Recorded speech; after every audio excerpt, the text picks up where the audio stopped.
الم نشرح لک صدرک، کیا لم نہیں، نشرح ہم نے کھول دیا، لک تیرے لیے، تیری خاطر، صدرک تیرا سینہ. مزید احسانات کا ذکر ہے، یعنی اس صورت میں اور پچھلی صورت میں وہ صورت کا ہی فرق ہے، موضوع ایک ہی ہے، وہی موضوع کنٹینیو کر رہا ہے. وہ جیسے تھا نا الم یجدک یتیما فآویٰ، تو وہی انداز ہے الم نشرح لک صدرک، یعنی مزید نعمتیں بھی اللہ نے آپ کو دی ہیں. کیا نہیں کھول دیا ہم نے تیری خاطر تیرا سینہ. شرح جو ہوتا ہے بنیادی طور پر کھولنے کے معنوں میں ہوتا ہے اور بیان کرنے کے، اور سینہ کھولنے کا مطلب کیا ہے؟ دل کا وسیع ہو جانا، دل کا مائل ہو جانا اور دل کا راغب ہو جانا. کس کے لیے یہاں مراد ہے؟ دین کے لیے، نور ہدایت کے لیے. اور شرح صدر میں یہ بھی آتا ہے کہ مشکل اور پیچیدہ معاملہ سمجھ آنے لگے، عربی کی مشکل عبارات آسان ہو جائے اور وہ سمجھ آنے لگے کہ اس سے مراد کیا ہے، مطلب کیا ہے اس بات کا. اصل میں شریح اور شرح اور تشریح یہ سب آپ نے لفظ سنے ہوں گے. شرائح کہتے ہیں کسی چیز کی پھانکیں کاٹنا، یعنی گوشت کے ٹکڑے جب باریک باریک کاٹے جاتے ہیں نا تو اس کے لیے بھی شرح کا لفظ آتا ہے، ڈائسیکشن کے لیے بھی آتا ہے. اور سینے کی ڈائسیکشن سے مراد کیا ہے؟ ایک تو کہا جاتا ہے کہ شق صدر کے واقعے کی طرف اشارہ ہے، جب بچپن میں آپ کے سینے کو کھول کے اسے زمزم کے پانی سے دھو کر اس کو بند کیا گیا تھا، یعنی بچپن میں جب آپ کا دل واقعی دھویا گیا تھا، فرشتے نے آ کے دھویا تھا. اور صحیح مسلم کی روایت ہے آپ عمر کے 4 سال میں تھے، جبریل علیہ السلام آئے، انہوں نے آپ کا دل چیرا اور وہ شیطانی حصہ وہاں سے نکال دیا اور پھر اسے دھو کر دوبارہ بند کر دیا. پھر یہ بھی کہا جاتا ہے کہ معراج کے موقع پر سینہ مبارک کو دھو کر دوبارہ اندر ایمان اور حکمت سے بھر کے رکھا گیا تھا، یعنی دل کو. تو صدر سے مراد یہاں صدر کے اندر جو ہے، یعنی دل. صدر تو سینے کو کہتے ہیں نا، باہر کا اسکیلٹن جو، لیکن اس کے اندر کی چیز جو ہے. جیسے رب اشرح لی صدری ہم پڑھتے ہیں کہ اللہ ہمارا سینہ کھول دے، یعنی اس میں وسعت پیدا کر دے. اور ویسے بھی آپ جانتے ہیں کہ سینے کا کھلنا اللہ کی رحمتوں میں سے ایک رحمت ہے، خاص انعام ہے. کیا؟ مثلا من یرد ان یہدیہ یشرح صدرہ للاسلام. الم نشرح لک صدرک ووضعنا عنک وزرک، اور اٹھا لیا ہم نے آپ سے آپ کا بوجھ. وزر کہتے ہیں بھاری بوجھ کو، اور ہم نے آپ سے بھاری بوجھ آپ کا اٹھا لیا. یہ کون سا بھاری بوجھ تھا جو آپ کے سینے پر تھا؟ یعنی نبوت سے پہلے کی جو کیفیت تھی جس کو پیچھے دلال سے تشبیہ دی گئی، ووجدک ضالا فہدی، تو اسی کی مزید یہاں تفصیل بیان کی جا رہی ہے کہ نبوت سے پہلے کے دور میں قوم کی گمراہیوں اور شرک اور مختلف طرح کی خرابیوں اور جو قتل و غارت تھی اس معاشرے میں، اور بیٹیوں کو زندہ دفن کرنا اور زنا اور اس طرح کی چیزیں، ان کو دیکھ کر جو چیز آپ کے دل میں تھی، کیا اس نور ہدایت کو دے کر اس کیفیت کو دور نہیں کر دیا؟ اور ایک معنی یہ بھی کیا گیا ہے کہ شروع میں آپ پر جب وحی آئی تو اس کا آپ پر بہت بوجھ بھی تھا، اور اس کے لیے کہا گیا نا انا سنلقی علیک قولا ثقیلا، ہم آپ پر بھاری بوجھ ڈالنے والے ہیں. تو پھر کیا ہوا جب آپ اس کو لینے کے لیے تیار ہو گئے اور آپ نے اس کو لے لیا اور لوگوں تک وہ پہنچ گیا، تو جب مشن مکمل ہونے کے قریب تھا تو یہ جو دل پہ بوجھ تھا کہ میں پتہ نہیں اس کو پہنچا پاؤں گا یا نہیں، وہ بھی اللہ نے آپ کا دور کر دیا. الذی انقض ظہرک، جس نے آپ کی پیٹھ توڑ دی. نقض ہوتا ہے گرہ کھولنا، نقضت الحبل ہوتا ہے رسی کے بل کھولنا، اور پھر کسی چیز کا اس طرح توڑنا کہ کڑکڑانے کی آواز آئے اس میں سے. جیسے اونٹ پر بوجھ ڈالا جاتا ہے نا، اور وہ جب اٹھتا ہے تو اس کے جسم کے اندر سے چٹکنے کی آواز آتی. کبھی آپ نے بھی دیکھا ہوگا کہ آپ رکوع سے سجدے سے اٹھے تو جو کڑکڑ کی آواز آتی ہے نا، تو وہ نقض ہوتا ہے. ٹھیک ہے. اور نقض عہد بھی سنا ہوگا آپ نے، وعدہ توڑنے کے لیے آتا ہے. فَبِمَا نَقْضِهِمْ مِيثَاقَهُمْ، تو الذی انقض ظہرک، وہ جس نے آپ کی کمر توڑ دی، یعنی آپ اس بوجھ سے دبے جا رہے تھے. وَرَفَعْنَا لَكَ ذِكْرَكَ، اور ہم نے آپ کا ذکر بلند کر دیا. اور یہاں ذکر سے مراد شہرت ہے، آپ کے ذکر کا آوازہ، یعنی آپ کے نام کو بلند کر دیا، بہت آپ کو بلندی عطا کی. اس کے بارے میں ایک حدیث آتی ہے، آپ نے فرمایا جبریل میرے پاس آئے اور کہا اللہ تعالیٰ آپ سے پوچھتے ہیں کہ آپ جانتے ہیں کہ میں نے آپ کے ذکر کو کیسے بلند کیا؟ تو نبی صلی اللہ علیہ وسلم فرماتے ہیں میں نے جواب دیا کہ اس حقیقت کو اللہ تعالیٰ ہی بہتر جانتا ہے.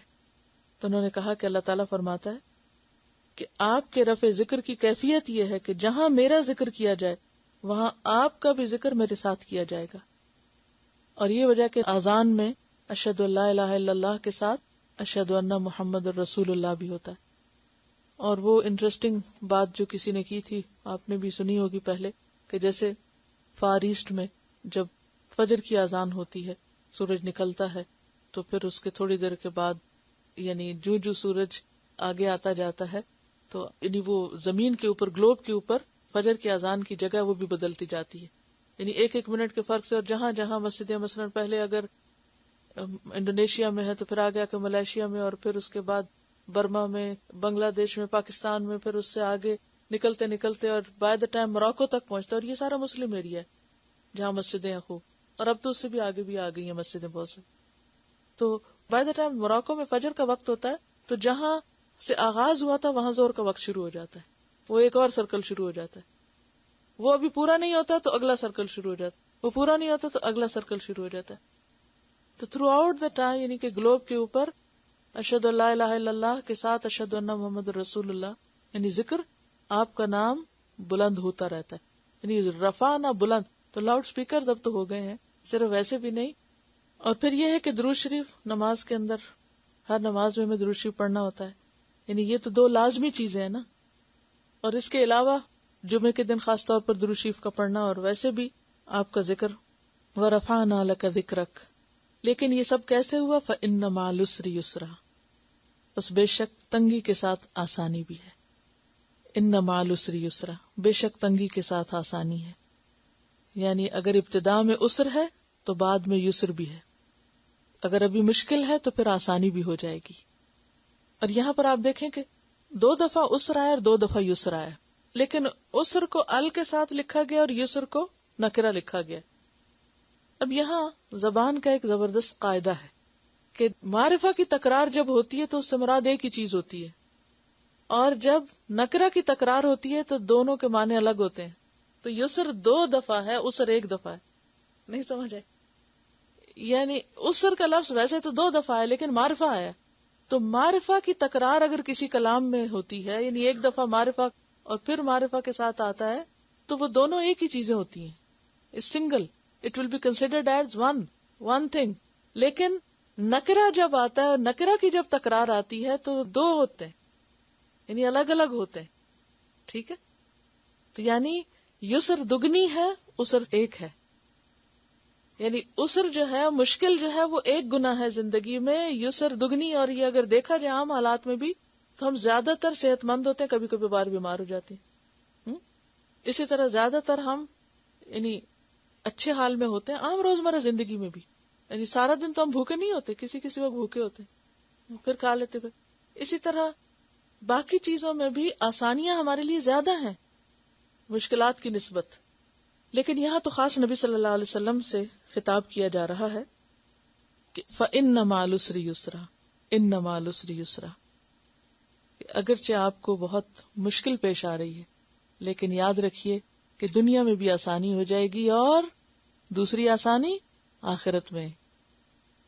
مشکلات تو دنیا ہی کی ہے نا ساری, اور آسانیاں 2 ہے نا, یہ نہیں؟ اب سمجھ آئے؟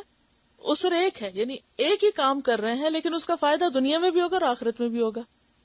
فَإِنَّ مَعَ الْعُسْرِ يُسْرًا, إِنَّ مَعَ الْعُسْرِ يُسْرًا. تنگی ہے, مخالفت ہے, تکلیف ہے, پریشانی ہے, محنت ہے, مشقت ہے, لیکن جیسے پچھلی صورت میں گزرا کہ تمہارے لیے آخری دور پہلے دور سے بہتر ہے. تو وہ آخری بہتری کیا ہے؟ پہلا یسر, اور دوسرا یسر آخرت میں. تو کام کرنا اور محنت مشقت کرنا اور تکلیفیں اٹھانا کتنا فائدہ مند ہے, لیکن یہ صبر کے ساتھ ہی ہو سکتا ہے, ورنہ انسان چل نہیں سکتا. اب کرنا کیا ہے؟ فَإِذَا فَرَغْتَ, پھر جب تم فارغ ہو, فَانْصَبْ, تو محنت کرو, چھٹیاں نہیں. فَإِذَا فَرَغْتَ, جب ایک کورس ختم ہو جائے, فَانْصَبْ, دوسرے کے لیے تیار ہو جاؤ. نصب کا لفظ جو ہوتا ہے اس کا مطلب ہوتا ہے سیدھا کھڑا ہونا, سیدھا کھڑا, نصب کرنا. کسی ڈنڈے کو یا کسی چیز کو نصب کیا جاتا ہے نا زمین میں, گاڑا جاتا ہے، تو وہ ہوتا ہے سیدھا کھڑا ہونا. فَإِذَا فَرَغْتَ یعنی جب ایک کام سے تم فارغ ہو تو آرام نہیں کرنا، پھر کھڑے ہو جانا، اٹھ کھڑے ہونا ہے. فَانْصَبْ تو نصب کا معنی محنت مشقت، اور ایسی محنت مشقت جو انسان کو تھکا دے، ایسی محنت ہوتی ہے نصب. جنت کا ذکر پیچھے آپ نے پڑھا نا کہ لا یمسہم فیہا نصب، ان کو کوئی تھکاوٹ نہیں چھوئے گی. لغوب کا لفظ بھی آتا ہے، نصب اور لغوب دونوں آتے ہیں، یعنی جنت میں کوئی تھکاوٹ نہیں ہوگی، پھر تو آرام ہی آرام. آرام تو وہاں ہے، یہاں تو کام پر کام ہے. اور یہ اتنی خوبصورت بات ہے فَإِذَا فَرَغْتَ فَانْصَبْ کہ ابھی ایک کام سے فارغ نہیں ہوئے تو کیا کرو، اگلے کی پلاننگ کر لو تاکہ بیچ میں وقت ضائع نہ ہو. اور یہ سارا دن ہونا چاہیے، یعنی ایک کام کے بعد اگلا کام، اگلے کے بعد اگلا کام، یعنی زندگی ہے ہی کام کے لیے. اور ان کاموں میں کرنا کیا ہے، وَإِلَىٰ رَبِّكَ فَارْغَب، سارے کام رب کی طرف جاتے ہو، اپنے رب کی طرف بس رغبت کرو، رب کی طرف مائل ہو جاؤ. اور پھر یہ جو فنصب ہے نا، گاڑ کے کھڑا ہونا، نصب کرنا کیا ہوتا ہے، مضبوط کھڑا ہونا، یعنی پورے ارادے اور عزم کے ساتھ کھڑا ہونا مراد ہے. صرف کھڑا ہونا نہیں، کیسے لڑکھڑاتے ہوئے اٹھ کے کھڑا ہو جائے بندہ، نہیں، اس میں عزم اور ارادے کی پختگی بھی شامل ہے، ڈٹ کے کھڑا ہونا. اور اس میں عبادت کے لیے کھڑا ہونا، جیسے آپ اتنا کھڑے ہوتے تھے کہ آپ کے پاؤں سوج جاتے تھے. فَإِذَا فَرَغْتَ فَانْصَبْ جیسے آتا نا کہ نماز کے بعد بھی ذکر کرو، وَإِدْبَارَ السُّجُودِ. تو زندگی جو ہے یہ مسلسل اسٹرگل کا نام ہے، مسلسل کام کا نام ہے. اسی لیے آپ دیکھیں کہ نماز میں ایک دن کی بھی چھٹی کوئی نہیں ہوتا ہے نا. نماز میں کبھی سوچتی ہوں کہ چلے عورتوں کے لیے تو پھر ایک بہانے سے وہ کچھ بیچ میں وقفہ رہی ہے، لیکن مردوں کے لیے تو زندگی میں ایک بھی چھٹی نہیں، نماز ایک بھی، کنٹینیوسلی ایک کے بعد ایک، ایک کے بعد ایک. پھر آپ دیکھیں کہ جمعے کی نماز آپ دیکھیے کیا کہا گیا کہ جب اذان ہو بیع چھوڑ دو، اور جب نماز پڑھ لو تو کیا کرو، پھر پھیل جاؤ اور کام کرو. جی کہیں چھٹی نہیں، کیونکہ اصل میں دیکھیں کہ چھٹی کا بھی مطلب کیا ہوتا ہے کہ اگلے کام کے لیے ذرا اچھی طرح تیار ہو جائیں. بس مومن کی جو چھٹی ہوتی ہے نا، وہ بھی اگلے کام کی تیاری کا وقفہ ہوتی ہے، اور بس وہ چھٹی بیکاری نہیں ہوتی. اگر کوئی بھی چھٹی آپ کریں، جیسے بریک لیں یا کچھ بھی، ابھی 3 دن کی آ رہی ہے، تو نیت کیا ہونی چاہیے کہ پھر اس کے بعد کے جو 5 دن ہیں وہ اچھے فریش گزارے، تھکے ہوئے نہیں. اور اس کے بعد اگر چند دن اور مل جائیں تو اس کے بعد کے لیے اور اچھے ہو جائیں. تو مومن اپنی زندگی کی قدر و قیمت پہچانتا ہے. وہ یہ جانتا ہے کہ میری زندگی کسی مقصد کے لیے ہے، عیش و عشرت کے لیے نہیں ہے، گھومنے پھرنے کے لیے نہیں، وقت ضائع کرنے کے لیے نہیں ہے. مومن کا لطف کام کرنے میں ہے، آرام کرنے میں نہیں ہوتا.